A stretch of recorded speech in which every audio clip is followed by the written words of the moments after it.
Good morning, students. Our today's topic is salts. Students, a salt is a neutral substance produced from the reaction of an acid and a base, which is actually a neutralization reaction. In our earlier classes, we have discussed about this. We can also get salts by the action of metals on acids and by action of acids on metal carbonates and bicarbonates, and by action of metals on alkalis. Student, these all the reaction we have already studied in our previous classes. So now we know that a salt is composed of negative ion of an acid and the positive ion of a base. So we can define the salts like this, that salts are the ionic compounds consisting of two parts. One part carrying a positive charge, which is actually called cation, and the other part carrying a negative charge, which is called a anion. Okay. Now here we have some examples of salt like potassium chloride, magnesium sulfate, sodium chloride, etc.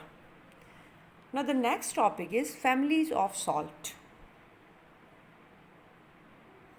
Student, the salts are classified into different families either on the basis of the acids or on the basis of the base from which they have been obtained. Now here we are discussing about some few families of the salts. Like these all are the examples of the chlorides. Student, the salts which are formed by the reaction of hydrochloric acid with any base are called chlorides. Here we have some examples, like the first is sodium chloride. Now we know that sodium chloride is the product of sodium hydroxide, which is a base, and hydrochloric acid, which is a acid. Next is calcium chloride, then aluminium chloride, copper chloride, magnesium chloride. These all are the salts of chlorides. Next is nitrates. The salt which are formed by the reaction of nitric acid, which is HNO3, with any base are called nitrates. For example, sodium nitrate. Now when sodium hydroxide reacts with HNO3, which is nitric acid, we get sodium nitrate.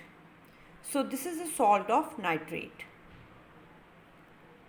Few more examples are here like potassium nitrate, ammonium nitrate, lead nitrate, copper nitrate, etc.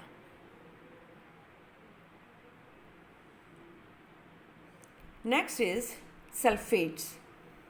The salt which are formed by reaction of sulfuric acid, which is H2SO4, with any base are called sulfates. For example, sodium sulfate. This is Na2SO4.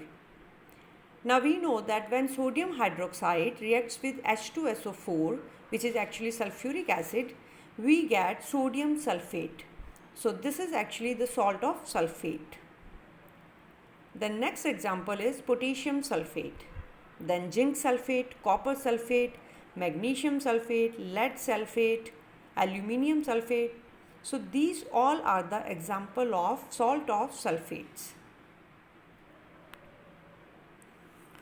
Now the next topic is pH of salts. Students, when acids are neutralized by bases, water and salt is formed. The salt solution can be acidic, basic or neutral depending on the acid and base used in the neutralization. So here we have one example. When hydrochloric acid reacts with potassium hydroxide, we get potassium chloride and water. Now student, we know that hydrochloric acid is a strong acid and potassium hydroxide is also a strong acid.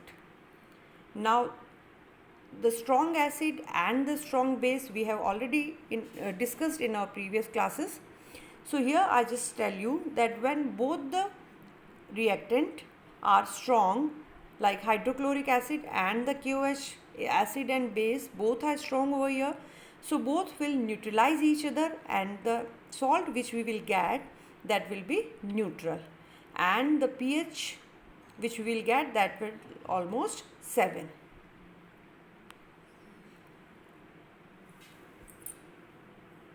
So students, on the basis of these properties, salt can be classified into 3 types: acidic salts, neutral salts and basic salts.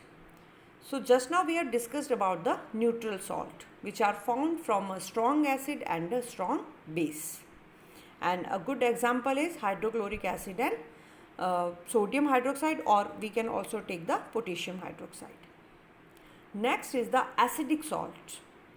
Acidic salts are formed from a strong acid and a weak base. And then basic salts, these are formed from a strong base and a weak acid. Here we have some examples. Look at the first equation. In this equation, we have one base and one acid. These both are strong. So when they react with each other, neutralize each other, and the salt which we will get, that will be neutral. In next reaction, we have acid, which is hydrochloric acid. This is a strong acid. And as a base, we have ammonium hydroxide. Student, ammonium hydroxide is a weak base. So when these two react with each other, they cannot neutralize each other. And the salt which we will get, that is ammonium chloride, is actually acidic salt, because we know that here in this equation acid is strong. In the next third equation, we have acid, which is acetic acid. Acetic acid, when react with the sodium hydroxide, we get sodium acetate. In this reaction, student, acid is weak, but sodium hydroxide is a strong base. So definitely we will get the salt, which is the basic salt. And the last reaction, in this reaction we have acetic acid and ammonium hydroxide. As we have discussed, both are weak. So weak acid and weak base, when these two react with each other, they can neutralize each other, and the salt which we will get, that will be neutral.